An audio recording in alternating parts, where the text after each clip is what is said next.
Hogwarts Legacy's main story isn't a massive one, and if you stick to the critical path, you can finish it in about 25 hours.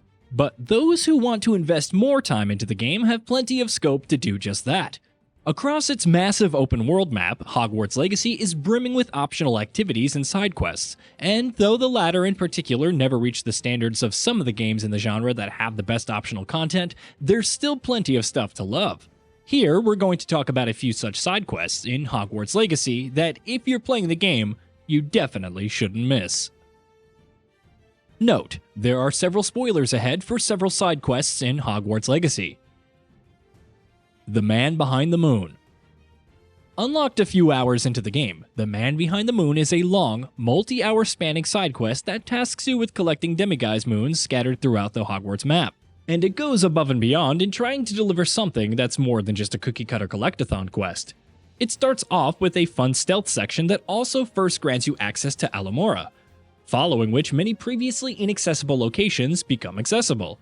Once that section is complete, finding demiguise moons at nighttime for the next several hours is an inherently fun activity in and of itself. While making progress in the quest also unlocks more powerful versions of Alamora, opening up even more previously locked rooms and areas. The DAEDALIAN Keys. Hello, Nellie. You seem excited about something. The DAEDALIAN keys are back. The what keys? The DAEDALIAN keys. Surely you've seen them flying about. Rumour is that a former headmistress, Professor Moll, conjured them to protect the contents of certain locked cabinets years ago. Similar to The Man Behind the Moon, the DAEDALIAN Keys is another side quest that tasks players with hunting down a certain number of collectibles. This one is much simpler and more straightforward in nature, seeing as there's only 16 of the titular DAEDALIAN keys to find and collect, all of which are found in Hogwarts Castle itself, which of course means you can wrap up the quest pretty quickly if you want to.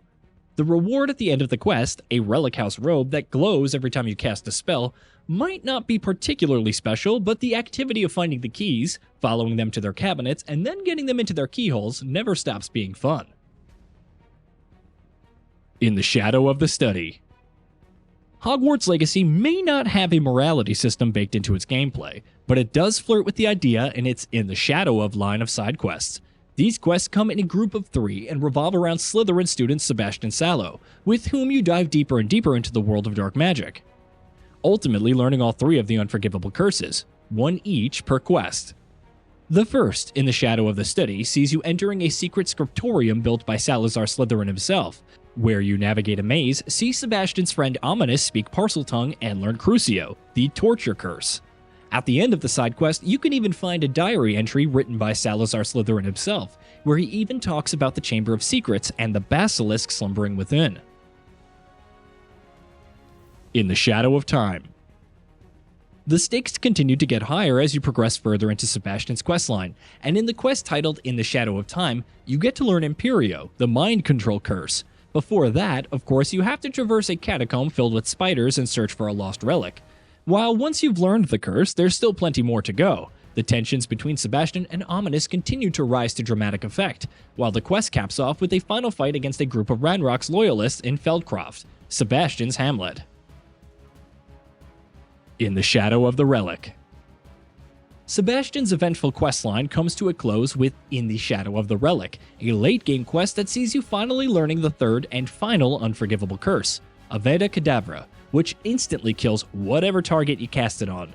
There's plenty to like about this quest, from the direction the story takes to the choices you're asked to make, though calling it an illusion of choice would perhaps be more accurate. Of course, the highlight is getting to add the Killing Curse to your arsenal, which, in spite of its long cooldowns, is an excellent spell to have when you're in a tight spot. A friend indeed. Sirona Ryan, the owner of the 3 broomsticks in Hogsmeade Village, is introduced pretty early on in Hogwarts Legacy, and she continues to be an important secondary character for much of the game. One of Hogwarts Legacy's best side quests, in fact, is one that revolves entirely around her. From a design perspective, the side quest doesn't do anything in particular that stands out, but it certainly delivers from a narrative perspective, as you get to learn more about Sirona, her past, and the friendship she formed when she was still a student at Hogwarts. Flight Test. Being able to fly around in your broomstick is one of the best things that Hogwarts Legacy lets you do, so it makes sense that a collection of side quests that allow you to further upgrade your broom is one of our favorite bits of the game. The 3 quests titled Flight Test, Sweeping the Competition, and The Sky is the Limit require you to take on timed flying challenges. Yes, the design of the quests sound pretty ordinary on paper, but thanks to how inherently fun Broom Fight is in the game, the time trials manage to remain quite enjoyable. The fact that each of the 3 upgrades you get makes your broom flight even better is, of course, an added bonus. Minding your own business. She repeatedly mentions how tired she has become of trying to let the shop.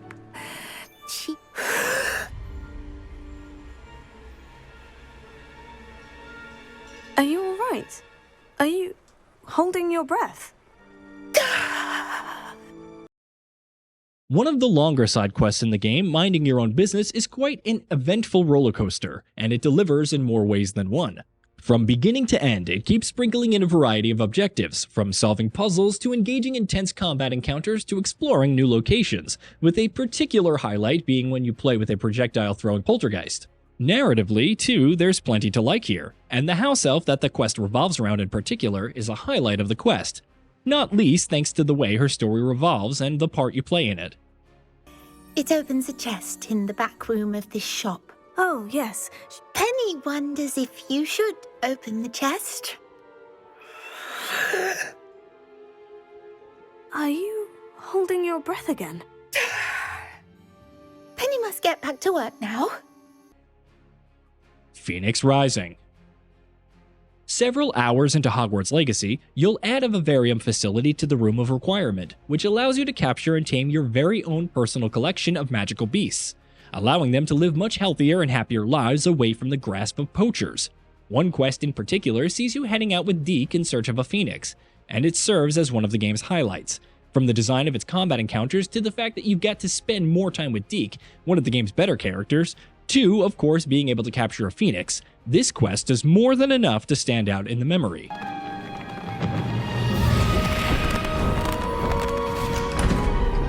heavens.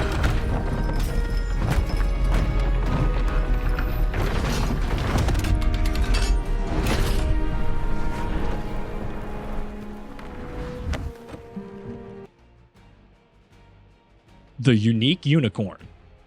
The Unique Unicorn is a pretty brief side quest and definitely one of the more straightforward ones that we've spoken about in this feature.